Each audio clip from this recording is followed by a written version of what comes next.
também as obras acompanhavam a sua vida. Aleluia. Glória a Deus. Cadê as mulheres que oram aqui ao Senhor? Aleluia. As mulheres que têm fé, e a fé não é morta, a fé é apresentada pelas obras. Glória a Deus.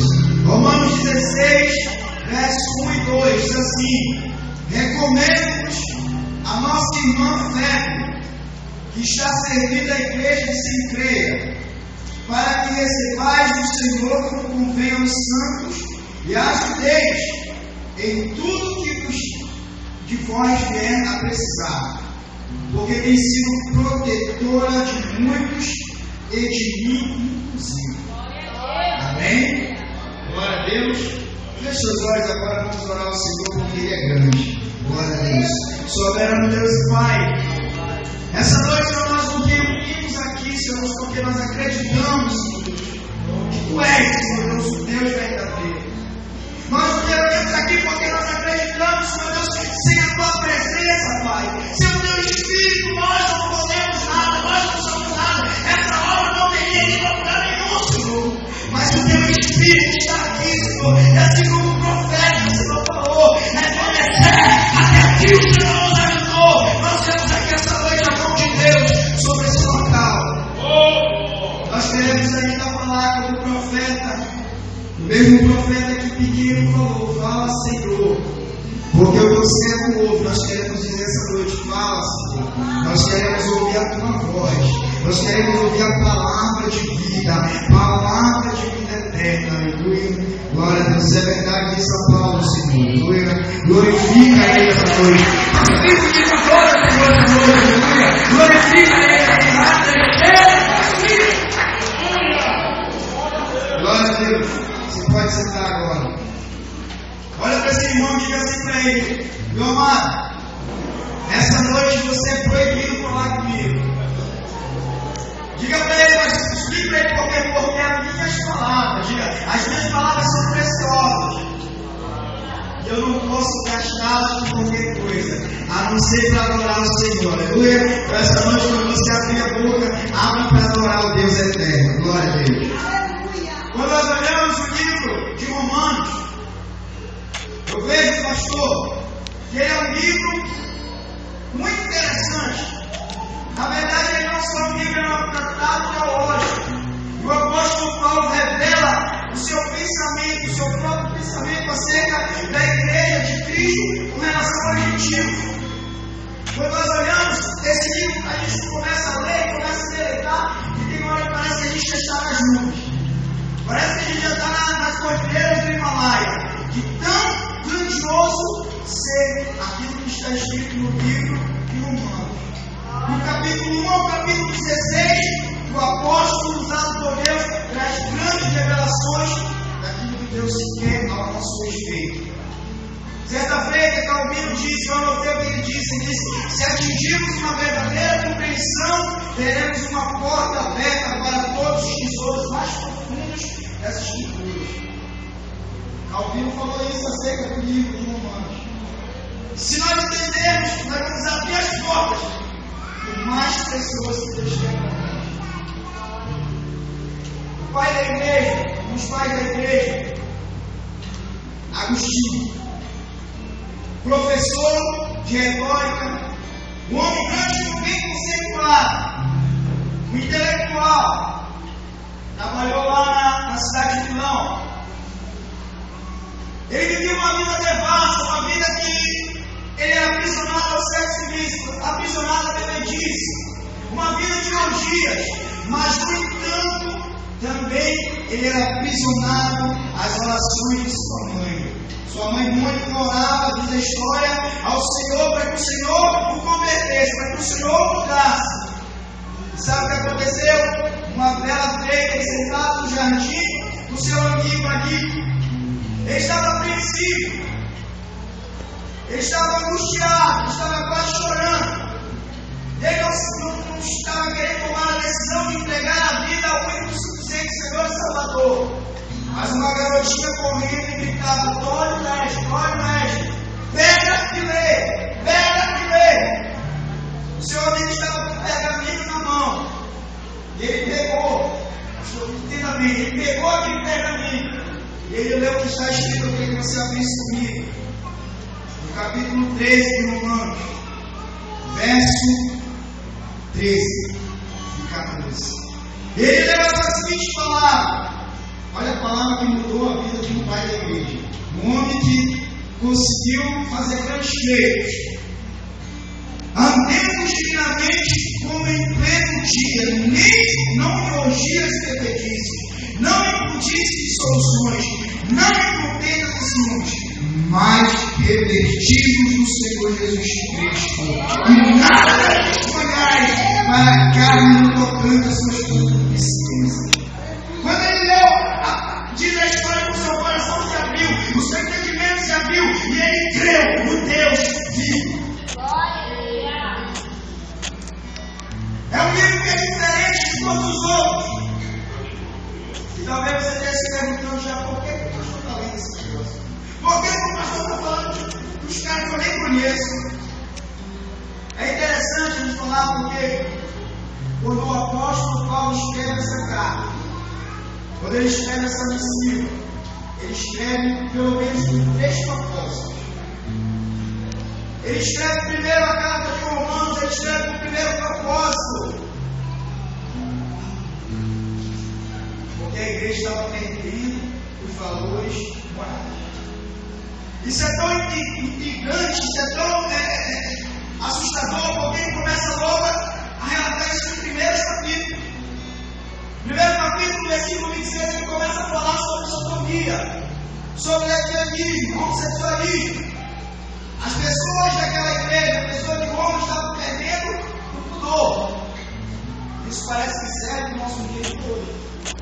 Quando nós olhamos o segundo motivo por qual ele escreveu, ele escreve o segundo motivo é porque a igreja já estava começando a ser perseguida. Ele escreve no capítulo 8, ele diz assim, meu amado: a doença,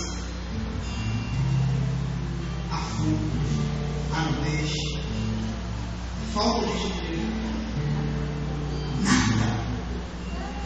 nada vai me separar de Deus.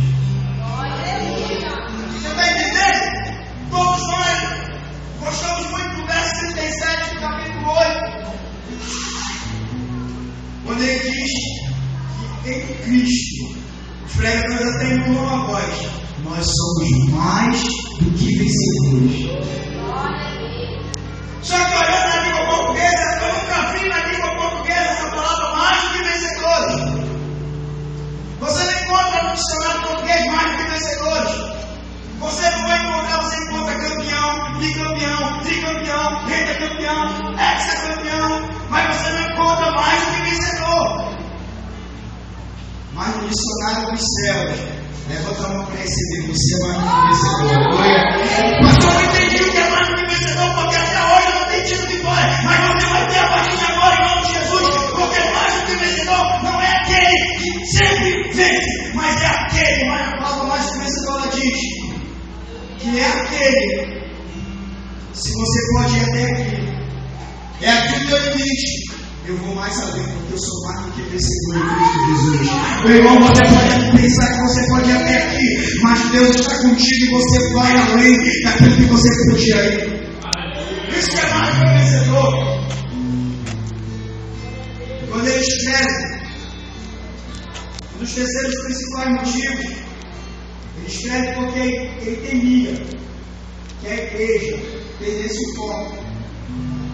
Ele temia que a igreja se desviasse algo principal. Isso vale muito hoje. E ele faz bem menção no capítulo 12. Não vos conformeis. Sabe o que está faltando, irmão, para nós hoje? Isso é só introdução. A gente não pode se conformar com aquilo que o mundo quer. Nós somos a luz, nós somos o sal, aleluia. É preciso a gente entender isso, entender o propósito de Deus. Quando ele começa a escrever, ele escreve com essa intenção. E quando nós olhamos o último capítulo, nós olhamos o apóstolo Paulo fazendo o encerramento da sua carta, fazendo o encerramento dessa missiva, e ele começa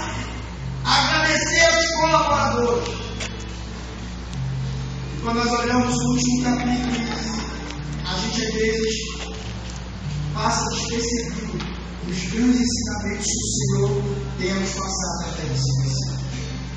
Quando nós olhamos esses versículos do último capítulo, a gente às vezes não dá importância. Às vezes nós deixamos de lado. Mas Deus tem um grande ensinamento em cada desse versículo. Quando o apóstolo ele começa a ensinar, começa a relatar esses últimos versículos, ele está ensinando a igreja do Senhor. Quem é a igreja do Senhor que levanta a mão dele? Ele está ensinando para mim e para você, meu irmão. Sabe o que ele está ensinando? Ele está ensinando que nós devemos viver em união. Ele está ensinando um relacionamento pessoal entre os irmãos da igreja. É isso que o último capítulo está ensinando. Esse capítulo é um capítulo tão extraordinário que Paulo começa a relacionar 34 nomes, 34 pessoas. E essas pessoas são pessoas que talvez umas sejam conhecidas, outras não sejam conhecidas, outras sejam importantes, outras não. Mas o que é interessante quando Paulo começa a escrever isso, eu começo a entender que Paulo não somente queria ganhar almas. Quando Paulo começa a escrever nomes de Apéia, quando ele começa a escrever o nome de pessoas de fé, pessoas que a gente nunca ouviu, eu começo a entender que o apóstolo Paulo estava, além de ganhar almas, pastor, ele queria fazer amizade. Ele estava aprendendo com o seu laço amigos. Ele estava ensinando para mim e para você, meu irmão, que nós não devemos viver uma vida isolada. Se você está passando por uma situação difícil, você tem um amigo.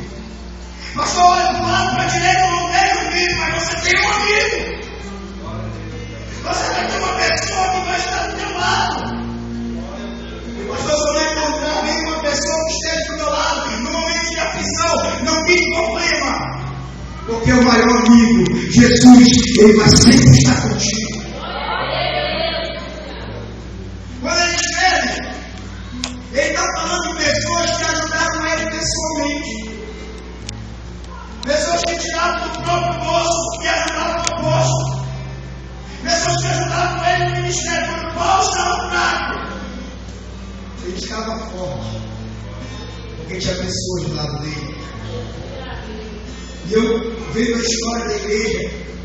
As pessoas que Deus mais usou são as pessoas que mais fizeram amizade. Sabe quando é que Deus vai te usar, meu irmão? Sabe quando é que Deus vai levantar o teu ministério? Sabe como é que Deus vai fazer você ser uma pessoa tremendamente usada por Ele? Quando você parar de brigar com o irmão, quando você olhar para o irmão e não ficar falando da vida dele, quando você olhar para o irmão e não ficar de bico com ele, mostra aquele irmão, mostra aquela irmã, você tem que alargar o seu ciclo de amizade.